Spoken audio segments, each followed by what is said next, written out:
Good evening, ladies and gentlemen. It is Saturday night, the 23rd of September, here on the Wise Guy Sports Show. It is our first live reaction episode, so let's waste no time and bring in my co-host, JC Blue Note. And Jim, I asked you this question off the air, and I'm going to ask you again now. Have we just seen the best defensive first half in college football in some time?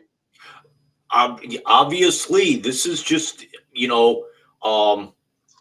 Notre Dame not getting that first down deep in Ohio State territory by mere inches, the missed field goal, the incompletion where in the back of the end zone. This is just nobody really wants to score at this point. And as a guy who loves defensive football, I'm all for it. Give me more of this. I am too. I will say this. Is Sam Hartman older than what's his name from Georgia last year, Stetson Bennett? He looks it. He's not quite in Brandon Weedon territory, but he's got to be up there. Here's a number for you. Joel Klatt gave this on his show during the week. I had a meeting in Statesboro, Georgia, the home of Georgia Southern University. I was literally right next to campus where I was having the meeting at. So if we do brackets next year and Georgia Southern's in the tournament, I'm going to have to put Georgia Southern into the next round. But in all seriousness, I listened to the Joel Klatt show on the way home. This is Hartman's 50th career start. Yeah, it's 4 full seasons plus of college football that this guy has played. And that's only if he plays 12 games a year wherever he was. And they brought it up on the telecast, if you're watching on NBC or Peacock, is that right now that's kind of the difference between the quarterback play is that, Notre Dame has seen it and gone through it all, and Ohio State's seeing it for the first time. Absolutely. Kyle McCord, who was just named the full-time starter 2 weeks ago after the Youngstown State game, was impressive. As they're showing the Randy Pearsall catch that we'll talk about here in a minute, which might have been one of the greatest catches I have ever seen. As far as college goes, because I won't comment on the NFL, other than we'll talk about the news that I sent you earlier. Yes. For a moment. That and the one Devin Smith made in 2012 in the back of the end zone when he went up, much the same catch, only his landed for a touchdown because of where it was thrown, obviously. But yeah, Kyle McCord he's gotten better. I like his decision making a little more because I'm watching condensed games on Sundays early in the morning when I'm up before Bobby's up. And the Indiana game was rough. Youngstown State was better. Western Kentucky, who, by the way, is in the top 5 in all of college football in offense, he played very, very well. I can't really argue with it. He was efficient. He was on time. Tonight, the O-line is playing better than I thought. Remember, we talked about this in our preview that Ohio State's O-line was going to be a problem because it was basically all brand new. With DeJuan Jones, who's now with the Browns going, and Paris Johnson, of course, being drafted by Arizona in the first round. So let me ask you this, Jim. One more thing about this game because we're in halftime and we'll get to the slate of the rest of the games today. Are you shocked that Notre Dame's been able to run the ball a little bit? I am, but I think, these really good defenses aside, the most shocking thing is we've only got 3 points on the board, and they came in the final minute and a half. Yeah, they did. This is the first time Notre Dame has gone scoreless in a half since October of last year against Stanford, a game they lost 16-14. I can't remember the last time Ohio State only scored 3 points in the first half. You'd have to go back a little ways, yeah. Probably the John Cooper days, if I'm being honest. Maybe even Earl Bruce. Sorry, guys, there was no dinner tonight. Bobby's not feeling well, and I got some Cheerios here I'm munching on as I go. It's one of those nights when it's Cheerios and Diet Pepsi. Now, are they regular Cheerios, or are we talking like Honey Nut? Are we talking like Berry Blast? Or No, these are regular Cheerios. Remember, we got to look for that gluten-free thing on the box. Plus, Bobby loves regular Cheerios, so just going to go O's, and we'll know what it is. So yeah, I love the fact that Blackledge is doing the game. So far, this has lived up to the hype, to be honest with you. I don't know if you saw it, but did you see who the guest picker was today? No, I did not. It was Vince Vaughn. I had some errands to run earlier in the afternoon. It was Vince Vaughn in the Notre Dame jacket he wore in Rudy. Because he's the wild man now. Well, the funny thing is, Coach Corso, the only two people who picked Ohio State were Herb Street, shocker, and Coach Corso put Brutus on his 401st pull of a mascot head. He picked Brutus for the 40th time. And think about it, Jim. Unless they go somewhere else, that might be the last time we see Brutus on Coach's head. Yeah, but what's the definition of insanity? Dude, shut up. I'm talking about nostalgia right now, not fandom, okay?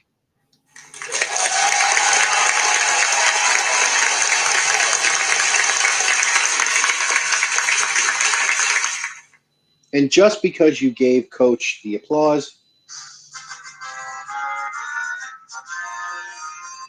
Jim, you level up. It's my materia now. Nice. So let's get to the rest of the slate, and let's get right to it right away, dude. Man, Colorado got the fuck beat out of them today. Oh, it was so enjoyable. Let me ask you something. What is your issue with it? And if it's because of the media hype, you and I are against media hype to begin with, and I get it. Well, is that your issue with it? Or is it a Deion Sanders thing? Yes. What are we going to use besides Brett Michaels? Jack Eichel? I'm sorry.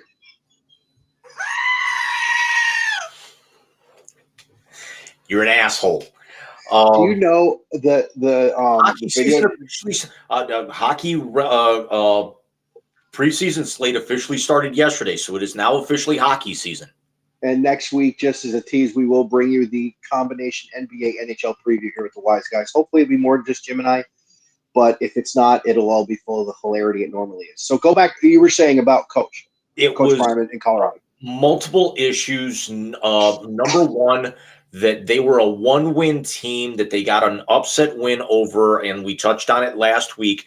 They got an upset win over a team that had lost 8 starters to the draft and then automatically got vaulted into the top 25. Did not deserve it. And the game was a lot closer than it quite honestly should have been.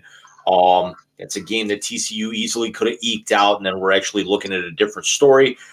They had to go to 2 overtimes to beat a team that had back-to-back 3-9 seasons in Colorado State, who's going to finish towards the bottom half of the Mountain West. Has not played in a power conference in nearly 70 years. And then beat a Nebraska team that's still rebuilding and is going to be lucky to get bowl eligible. Finally ran into a team with a defense today, albeit on the road, no matter what it was. This was a situation of men amongst boys and Coach Sanders, not Coach Prime. That's the other issue with that I have. It's Coach Sanders had his doors blown off and got put back to the kids' table where they belong. I feel hostility.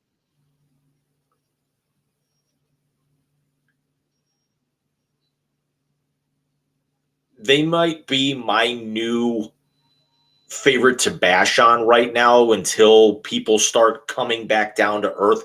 Because the fact of the matter is next week they are going to have 5 games for a 1-win team, even though they've already got 3 wins this year. They had their doors blown off today, and next week is going to mark 5 games that are going to appear on national television. I got a problem with that, a big problem with that. All right, let me play devil's advocate and use your line.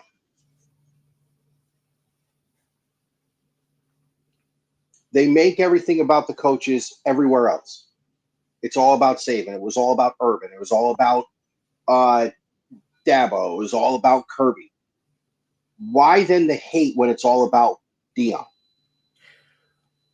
Alabama was a bowl team when Saban got there. Alabama wasn't necessarily a national title contender. Ohio State was on the cusp, and then Herb got there and got them to a national championship in his first year. So Ohio State was already a premier program. This is basically the best way I could. The Oregon head coach summed it up perfectly. They're going for clicks. We're going for wins. Now, see, I think that's unfair because he's not. His team is 3-1 with a big upset win in their first game. That's not a team going for clicks. If they were 0-3 going into this game and still had all the hype that they do, yes, I would agree with both you and their coach that it's about clicks. This isn't about a team that this was about a story in college football that whether you like it or not, he took a 1-11 team and has made them relevant with some play on the field on top of the clicks and the social media. You know, whether they lost 8 dudes or not, there's how many guys on a college roster? Yes, they lost 8 dudes to the NFL. It is still the team that played for the national championship. It was still a 17th ranked team against an unranked team at home. They were in their building. It wasn't like they were in Colorado. They were in their building. Any other team in the country goes and does that. People are going to talk about it. Do they talk about them more because it's Deion Sanders? Absolutely. 100% agree with that. I'm not going to even try and defend that. But until today, they backed it up. I'm a firm believer in style points are bullshit. They won their first 3 games. Bill Parcells, you are what your record is. They won their first 3 games.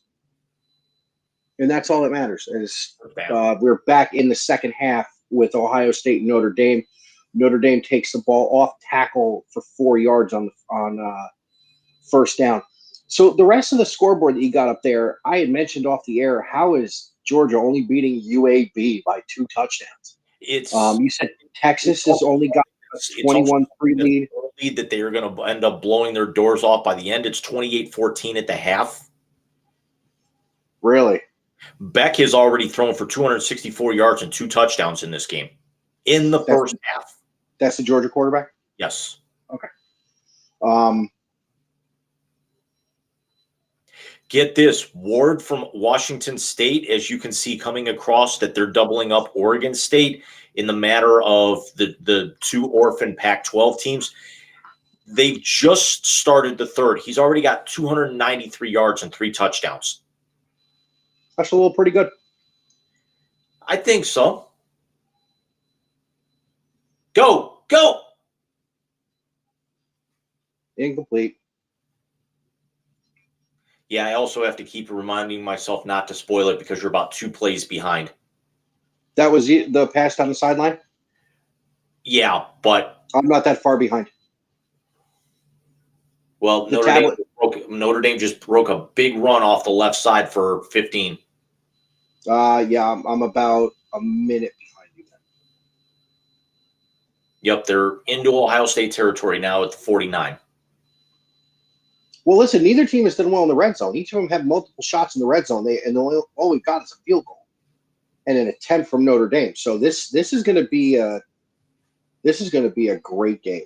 Yeah, but this is also something that I think if Notre Dame is coming out right now so far, because this is 3 runs in the last 4 plays, I should say, with them, they're slowly but surely trying to wear down Ohio State's front 7, which I think, as bruising as they are, they can do. No, they can do it. I think I think that's how Ryan Day is going to play the second half. As my tablet just reset itself, so I'm going to rely on you for what's going on here. Actually, you know what? No, I'm not.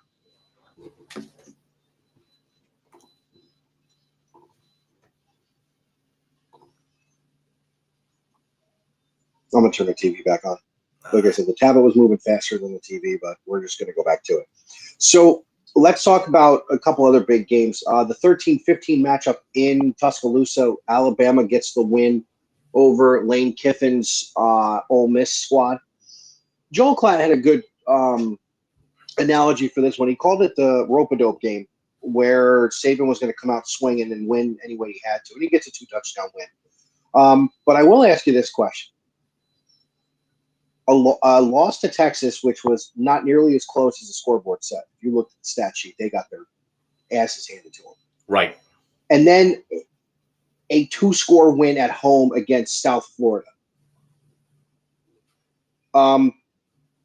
Is Notre Dame going to have problems moving up forward in the season? Let's also keep in mind that this was also that Alabama game was a 7-6 game at the half. And let me also bring up one more. Did we just get a stop or a turnover or something? 1 second. I'm showing 4th and 1. Yeah, Notre Dame didn't get it. Yo, Ryan Day is pumped. That's a great play by that defense. Yeah, he got stuffed. Going back to the Colorado game for 1 second, just as how good some of the defensive games have looked so far today. It was about 6 minutes into the fourth quarter, and Colorado had almost as many yards of penalties as they had total offense. They had 100 at this point. They had 105 yards of penalty yardage and 109 yards of total offense. You know, the one thing I said about Colorado coming out is they were very disciplined the first 2 weeks. The last 2 weeks they have not been. And let's ask the question, Jim. Without that 109 yards of penalties, could that have been a closer game? Not saying they would have won. Not saying they wouldn't have gotten blown out by more than 2 scores. But could they have made it a closer game at some point? I think you cut those penalties in half and you put Travis Hunter in there, and it's still Oregon winning going away by at least 3 scores. Wow, I think Colorado wouldn't have reached 20. They're lucky they got their 7 because Oregon had already gone to second and third string by that point. Yeah, I was going to say that. Look, again. Did I think they'd make it a better game? Yes. Am I shocked they got blown out? No. That line was 20.5 for a reason.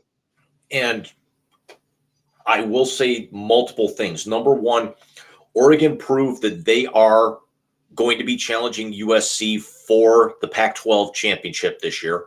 Agreed. Number two, that number 19 ranking or any number next to Colorado's name, bye-bye. They will fall completely out of the top 25, and they'll be lucky to actually get, enough votes to keep them in the top 30 this week after that performance. And third, what is USC going to do to them with a better defense and a better quarterback next week? Yeah, but USC's defense isn't better. I don't know what you've been watching for the last couple of years. Lincoln Riley's never had a top 30 defense, Jim. Never. He had 3 Heisman. He had 3 Heisman finalists and 2 Heisman winners at Oklahoma. His defense never cracked the top 40.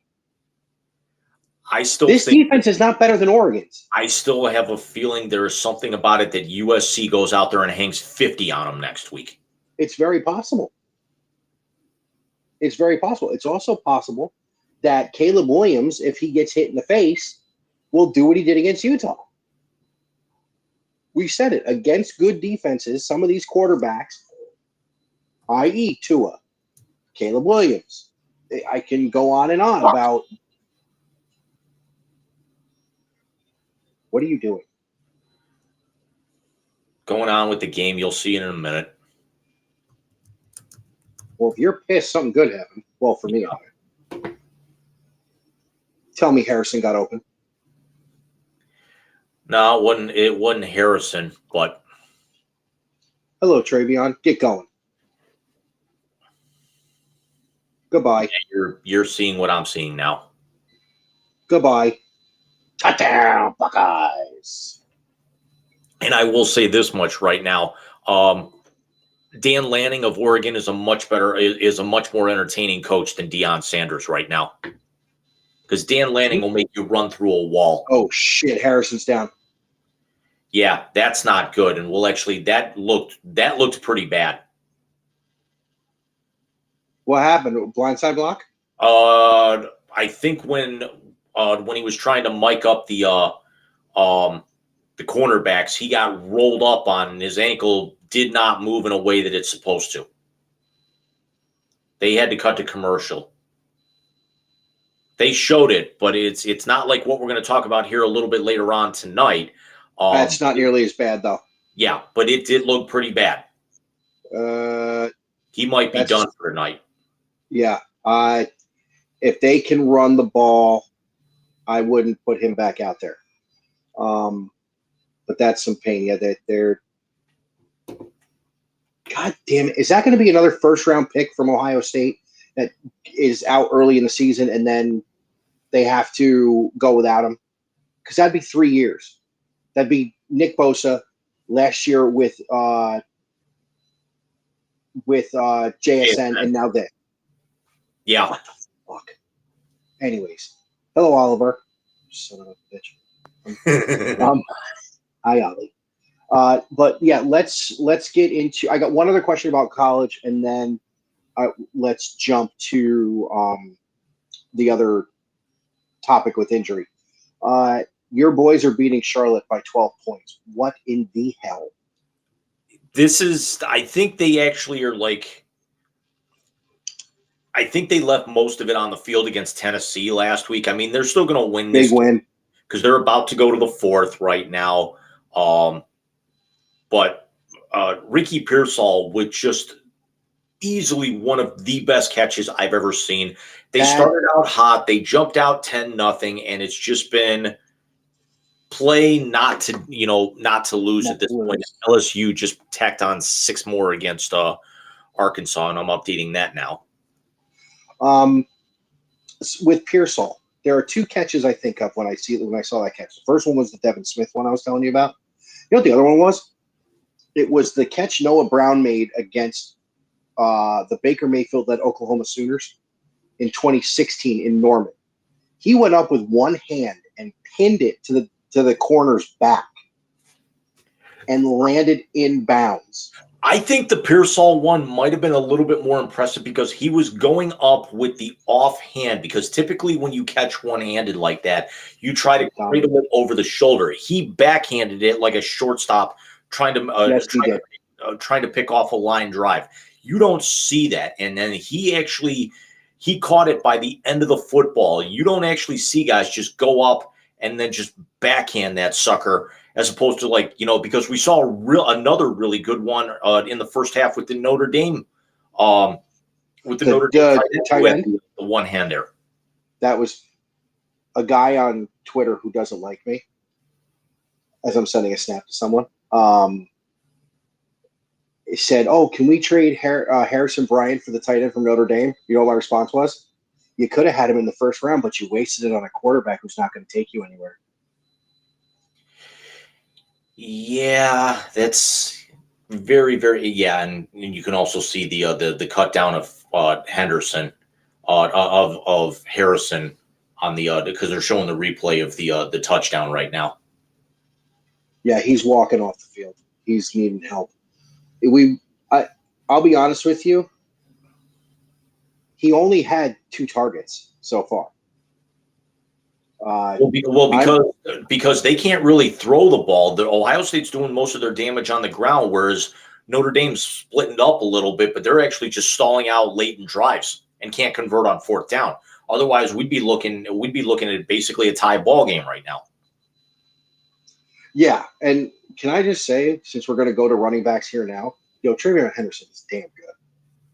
He is.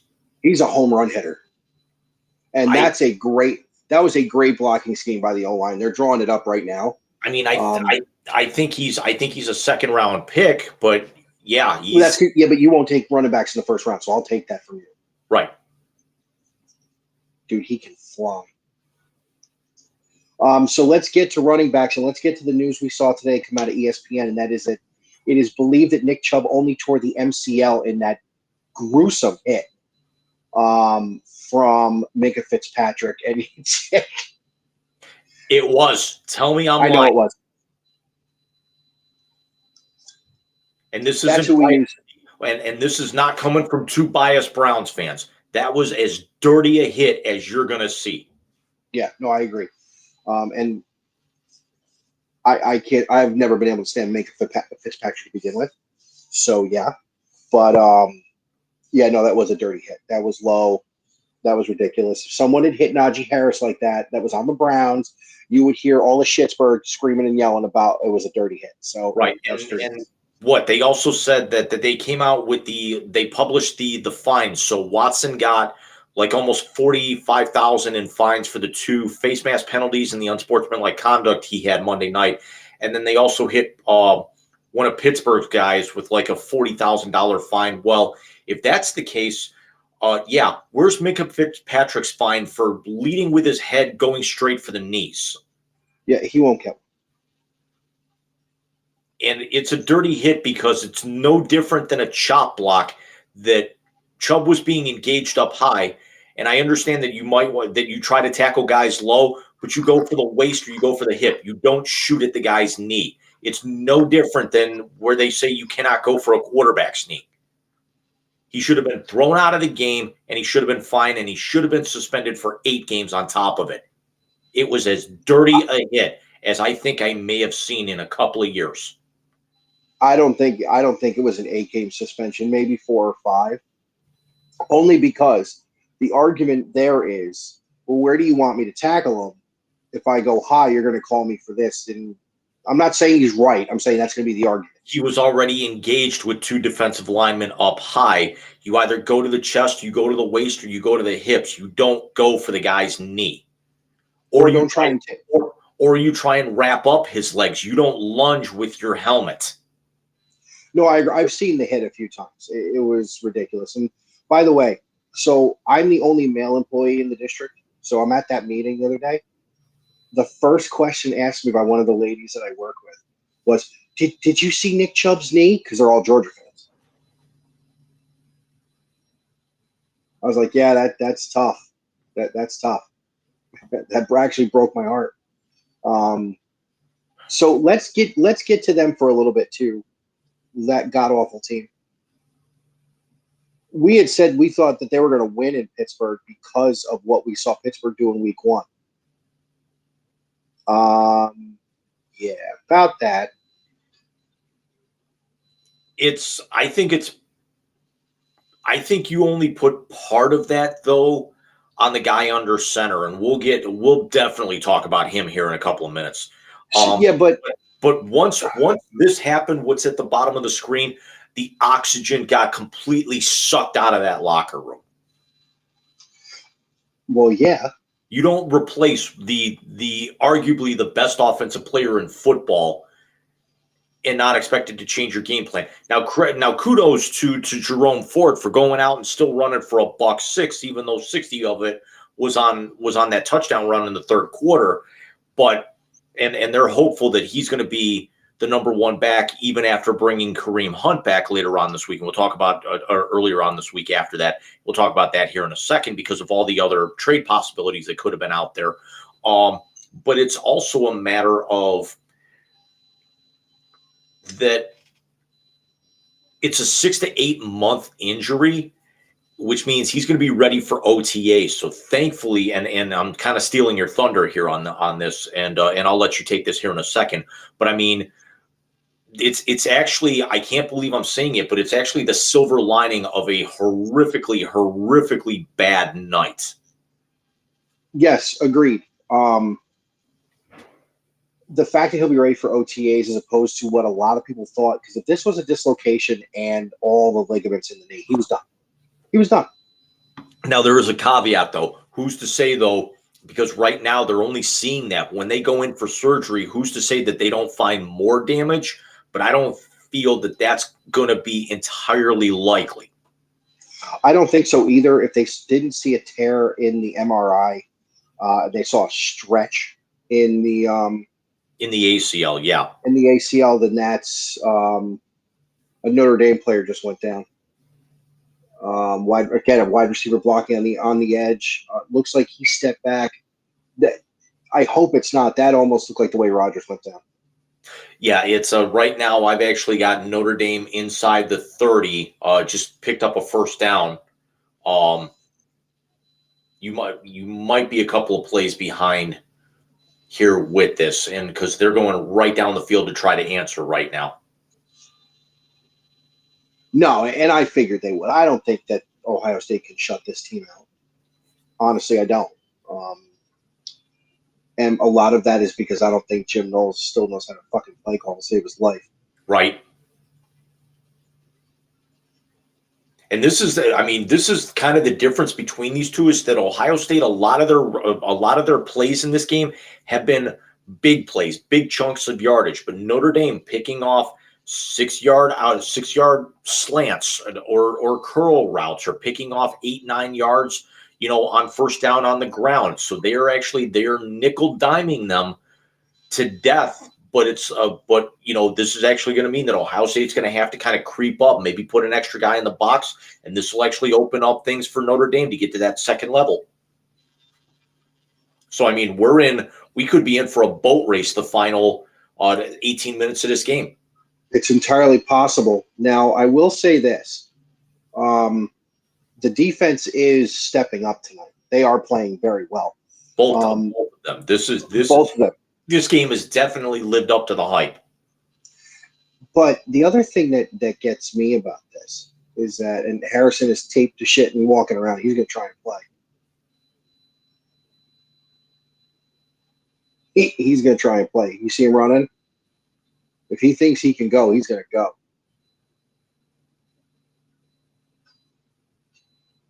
Yeah, to let Alcantara from the Marlins tell you about that. That's rough. We'll talk some baseball here in a little bit. Yeah, no, I appreciate that. So going back to Nick Chubb, so it is great that he's going to be ready. As far as the quote-unquote blame you can put on the guy under center. Jim, I am a big believer in, if you're going to have one side of an argument, you got to argue the same on the other. Well, here it is. No one is happy with him right now.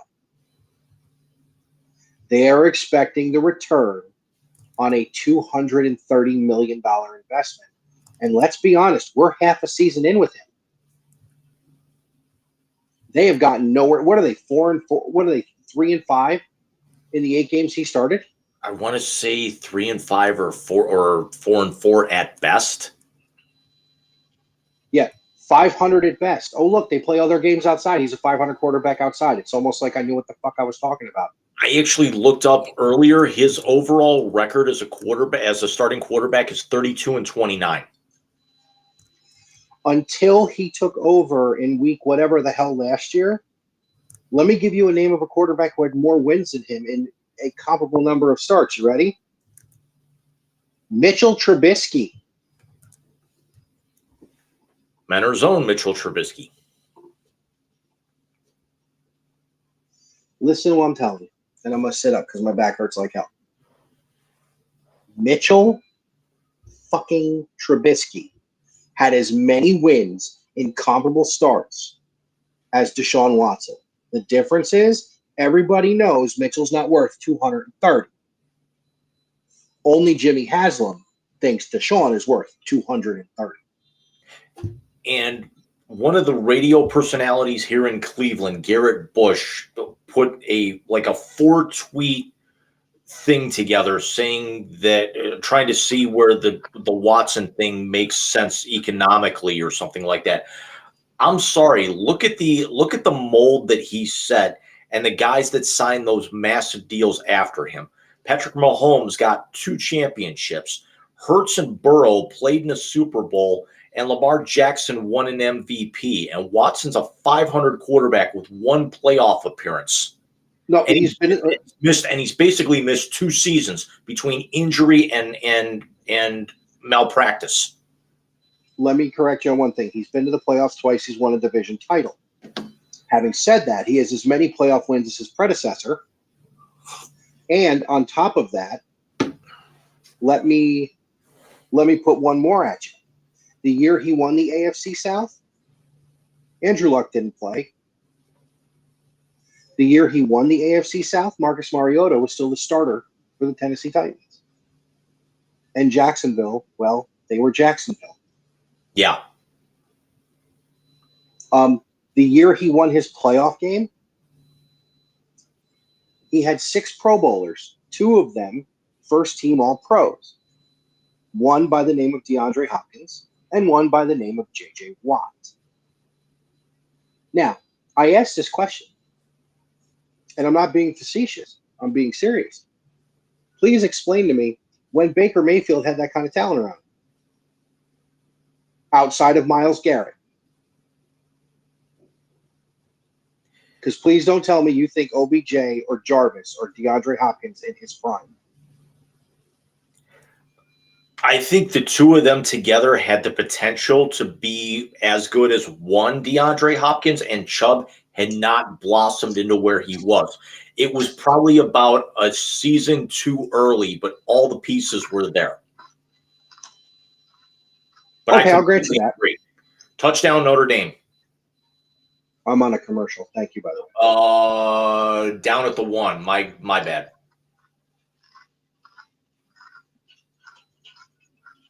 Listen, you're still up 3. If I'm Ryan Day, I look at Kyle McCord, put another score up, whether it's a field goal or a touchdown. You weren't gonna shut him out. So if you're Ohio State though, with that defense, well, actually, if you're Ohio State right now, period. Number one, your All-American receiver. You don't know how effective he's going to be after that injury. And number two, if you're Notre Dame, they went down that field a little too easy. I'm going to disagree because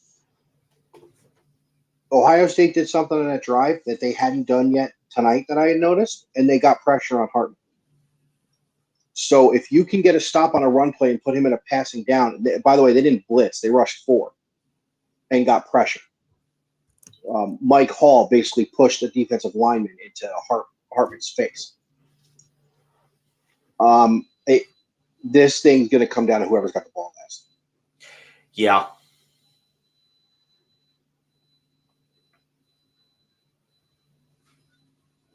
Hey, if you're Ohio State, do you sell out on the run at this point?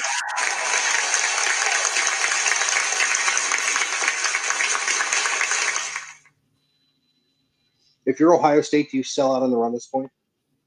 As far as the defense?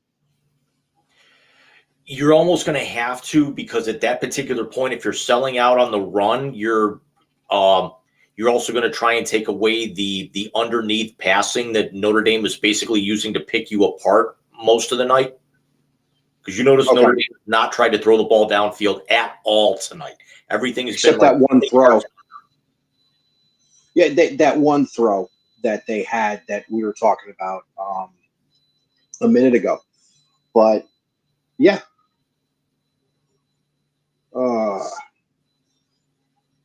boy.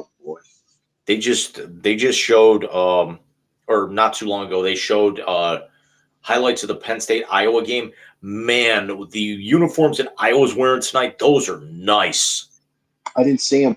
White jerseys, the black and gold like Steeler type helmets, but they had the black pants with the thick yellow stripe down the side. Okay, I'm about it. Very, very cool. I'm a little bit at a loss though, because I actually didn't get a Mizzou score tonight, and I'm surprised Mizzou didn't get ranked this week. I'm not. It's Mizzou. Not to sound like that.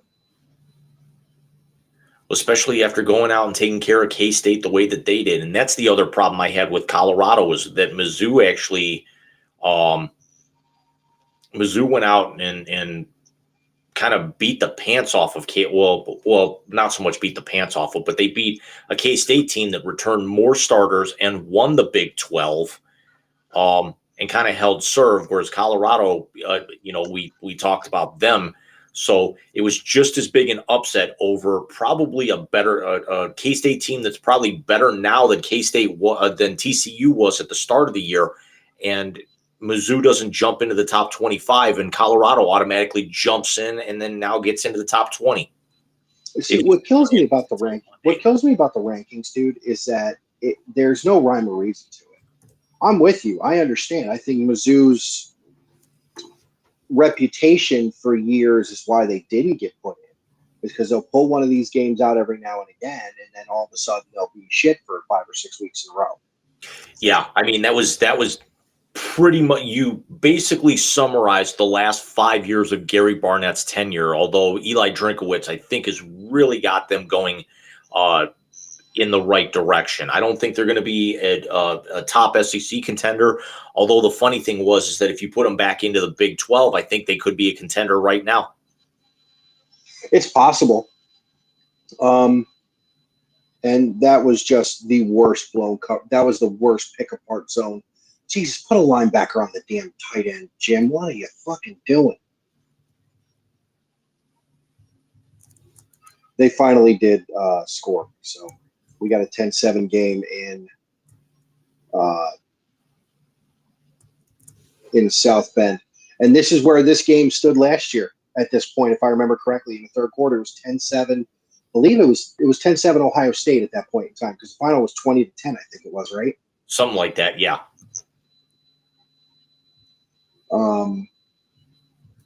So let's see what happens. You know, it's not CJ Stroud and a no-name receiver that are going to do it this time. It's going to be Kyle McCord and whoever he throws the ball to.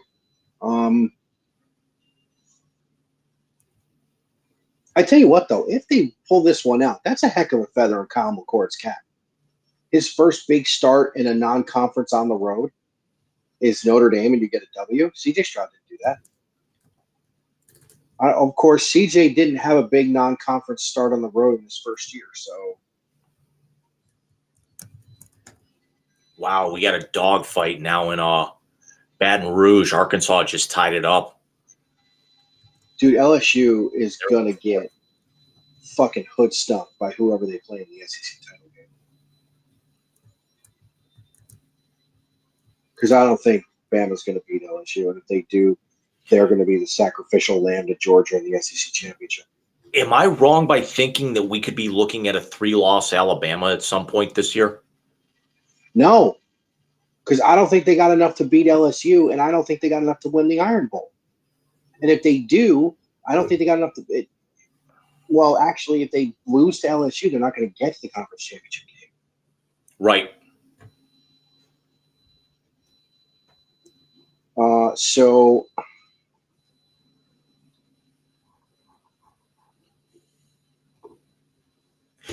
the fact that Baker Mayfield has numbers twice as good as Watson right now, and he's only on a 1-year deal. Jim, do you know how many times I sent out Baker's 2-0? I tell you what, Tampa and Philly is going to be a hell of a game, especially in Tampa. Yeah, it is. That's one of the Monday night games, right? Yeah.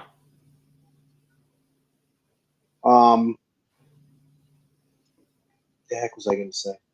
What the hell did I just see? What do you mean? We've got mass confusion right now. I'm on a commercial. We either had a Ohio State touchdown or an incompletion on a lame duck ball. Interesting.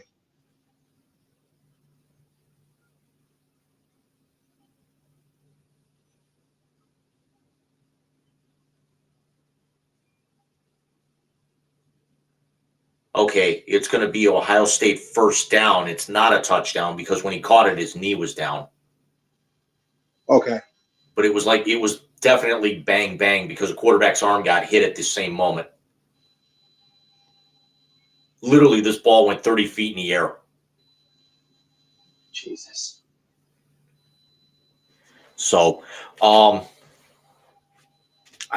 haven't even really looked at, with all the good college football we've had today, I didn't even look at the NFL schedule. The big games, I think, the Monday night one is going to be big. Yeah, you're right. That is one of the Monday nighters, and then we've also got the Super Bowl rematch from a couple of years ago. We got Rams Bengals. We've got I cannot believe they're 0-2. We've got Browns Titans. Browns favored by 3.5. Bills Commanders in Washington. Bills favored by 6. Falcons Lions in Detroit.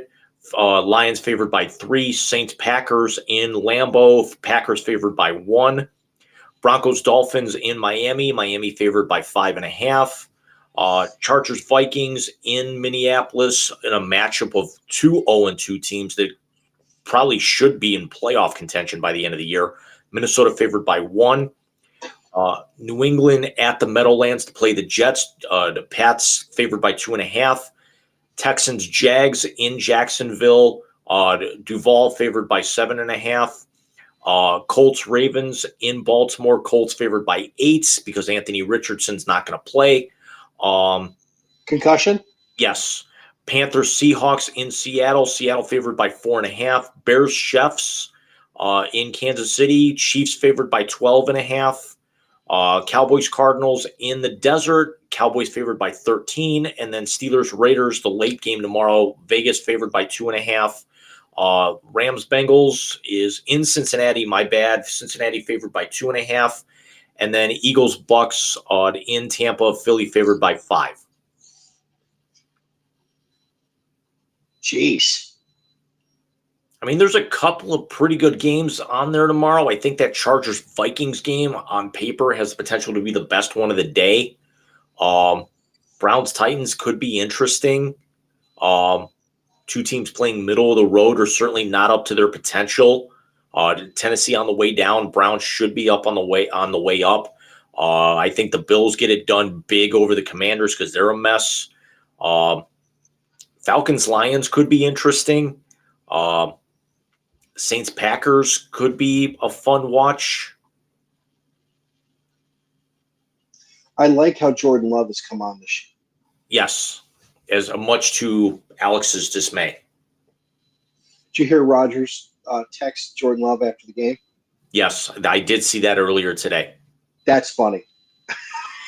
That's funny. Poor Alex. That's funny.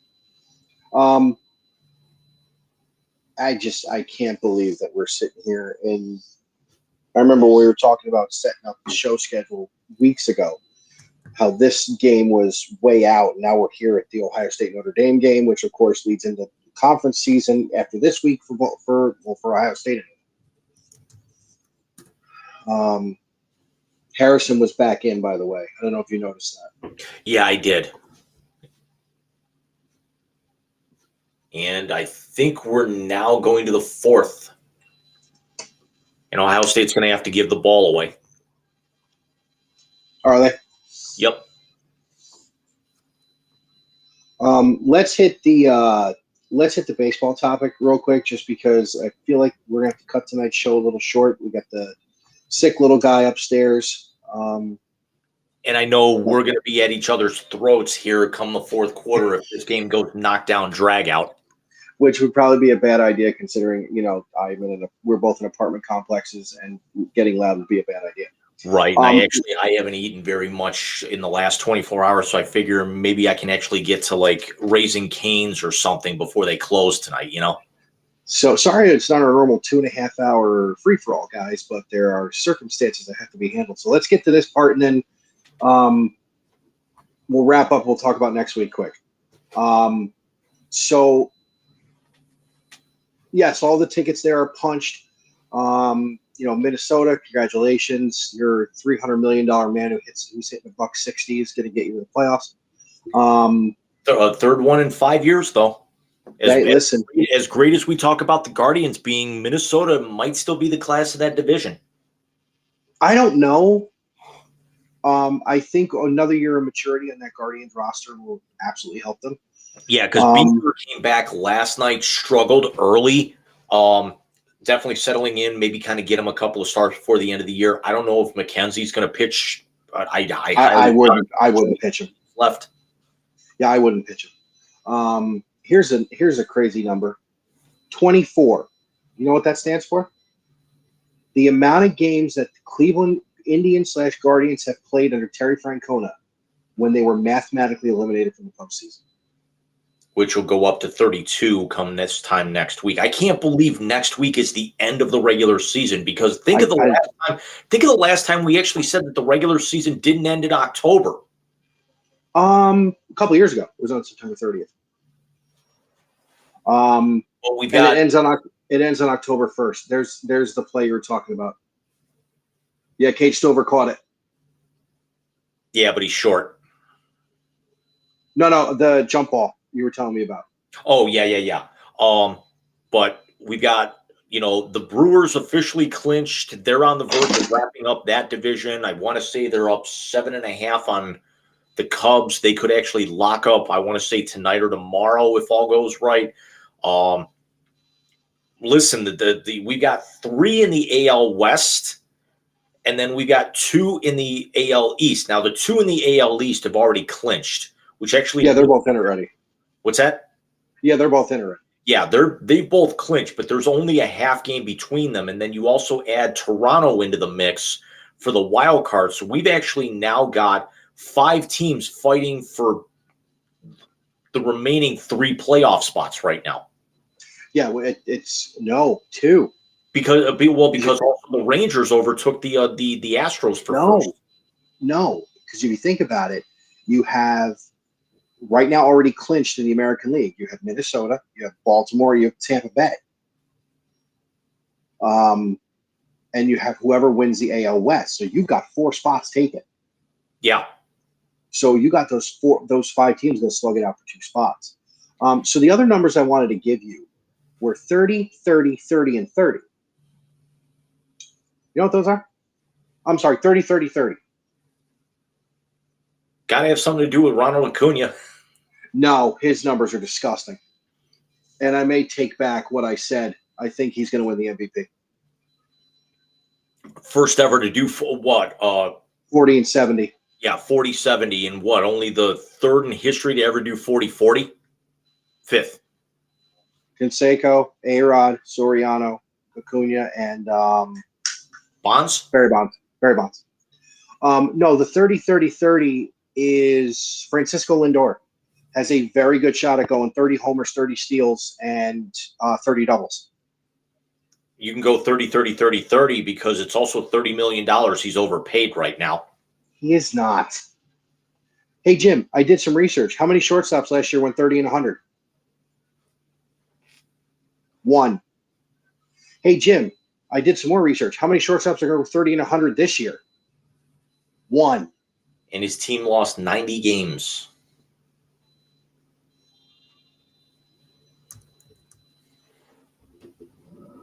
So let me ask you this then, with what you just said.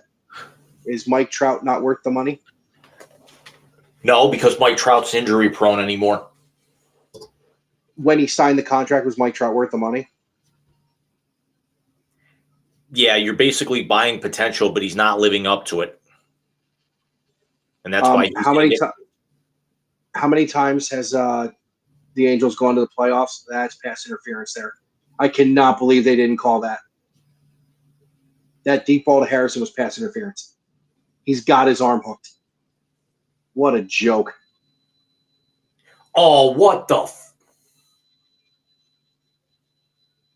Notre Dame is on the move. They've actually put their receiver in motion, and then the back judge jumped right into the play and threw the whole rhythm off. Well, that's payback for the missed PI call. So here's where I was going with the Lindor thing. Here's how bad the Mets were in the month of June. Lindor's going to go 30, 30, 30. Alonso's going to probably hit 50 and go for 115 to 120. Brandon Nimmo has 25 dingers already. And Alvarez is going to hit 25 dingers, and they're going to lose close to 90 games. That is how god-awful the month of June was. But could be worse. Let's the Yankees. Yeah, it's considering the Yankees are still mathematically alive for the playoffs, but not by much. And then let's also, I mean, people thought that whoever was going to win the AL Central was going to do it barely over 500. Don't look now. The Twins, I want to say, are only 2 games back of Texas. They're 2 games back of Texas for taking over the second spot in the American League. Oh, wow. They're Rangers are 86 and 68. Twins are 82 and 73. Now that's a 4-game swing. That's 4.5 games. In terms of that record, but if you realistically look at it, it's 2.5.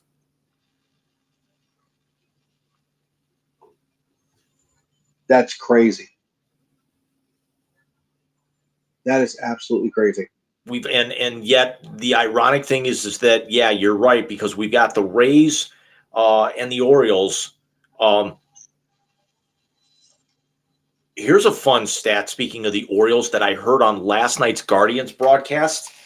Can you name the number of times the Baltimore Orioles have been swept in a series since Adley Rutschman was called up to the majors last year? 0. No, I knew that one, actually.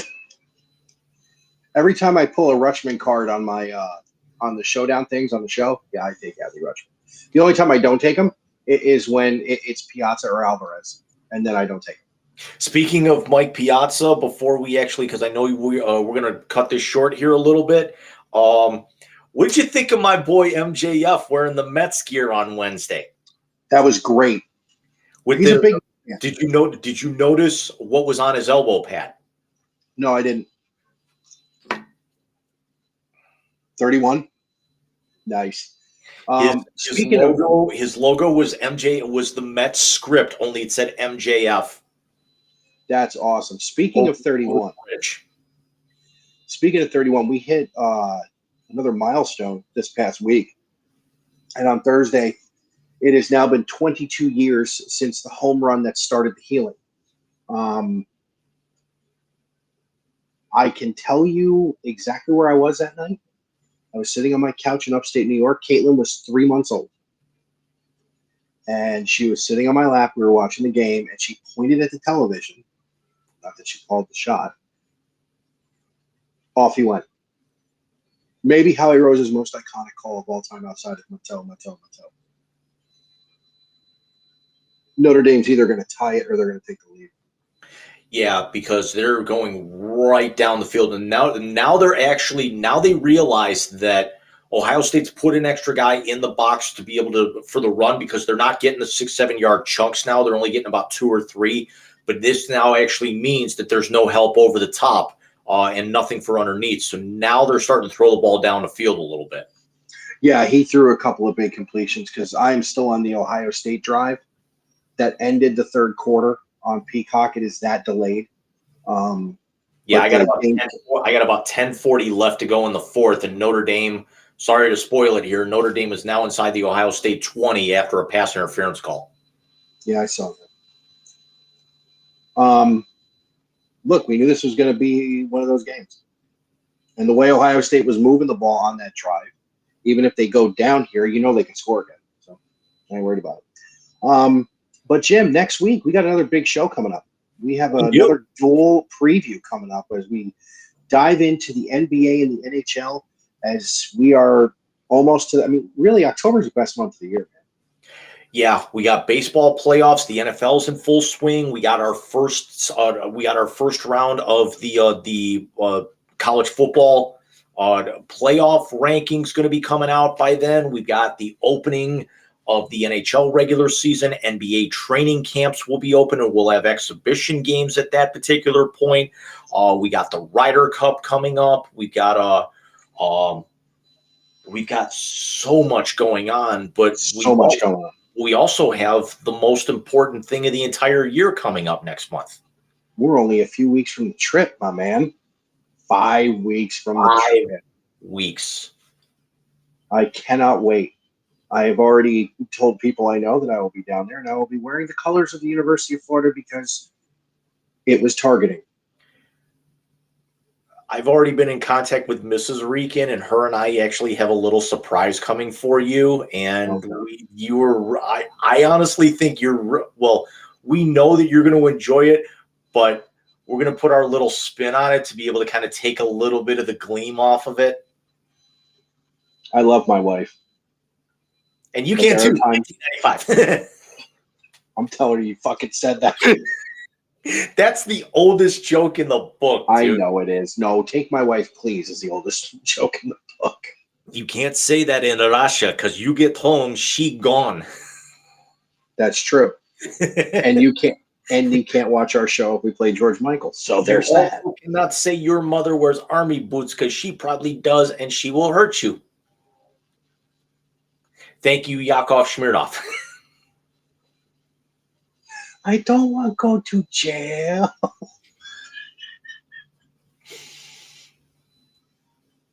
Yep, they're about to punch it in. So we will see you guys next Saturday at 9 p.m. Eastern for our NBA and NHL preview. Hopefully we'll have a 4-pack with Patrick and probably I would say Alex because it's the NHL, with you guys being the NHL guys. Patrick, of course, being our friend, the Cavaliers beat writer for ClevelandSportsReport.com or .net, excuse me. Did you read his Watson piece? I actually have it bookmarked, but I haven't read it yet. That's going to be tonight after the game. Good shit. It's absolute good shit. So we've also got uncharted territory tonight, dude. We got no Wisey translator, but we didn't think we were going to, especially with the live stream of the game. Yeah, with the live stream of the game, we had talked about not having it anyway. But the new intro will be ready for next week. Oh, good. Because, I mean, that one we've got to do one for everybody for each. That's going to be, that's going to end up being what, a 10-minute clip segment on the YouTube channel because I just clipped last week's episode about 2 hours before we went live tonight. Did you ever clip the end of the last one with Alex? I did not. It's just I've been so burnt out this week. I get you. Notre Dame just went ahead. Okay.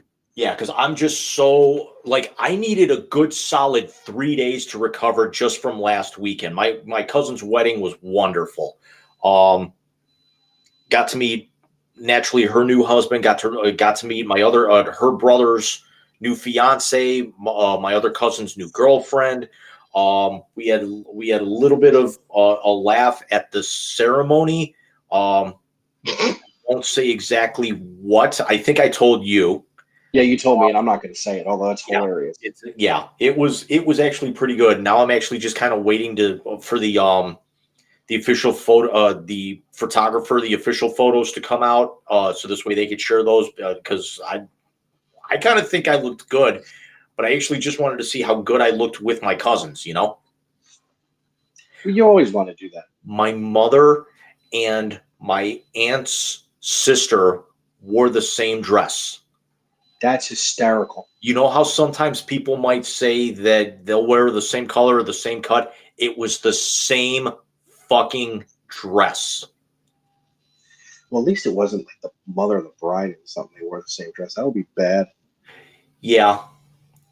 But we had a good time. We're already trying to make arrangements for everyone to go out to, for at least all the cousins and their significant others to get together here before too long. But it's going to be a little tough. Let everything settle down for the wedding for them. My cousin who just got married. Congratulations, Emily and Justin. Their new house is in the final steps of being finished, being built. That'll be ready in early November. And then we got the holidays coming up. So you're getting that first of the year. Yeah. So everybody, thanks for joining us on our first live react episode as we are into the fourth quarter of Notre Dame, Ohio State. Notre Dame just taking the lead 14-10 with a lot of ball left and Ohio State getting the ball. Jim, thank you for the shorter episode tonight. I do appreciate it. I'm going to go take little man off mama's hands, and we will see you guys next week for a full boat show. You will get us for the full normal Wise Guys show, God willing, because we got a lot to get to next week. Yep. Absolutely. So we're also, this might actually be a little bit of an omen here because there's going to be, once we actually get to the once we get to the live show in Jacksonville, we could be talking about a little bit of a format change here with the show. And Mike and I, we're going to talk a little bit more about that off air, but you're going to see a few changes coming to the show, some of the production value, especially once now we hit the 2-year mark. Which is right around the corner as well. Well, everyone have a great night. We will see you guys next weekend. And, go Irish. Go Bucks. All right, man. We'll see you guys next week. Good night, everybody. Good night.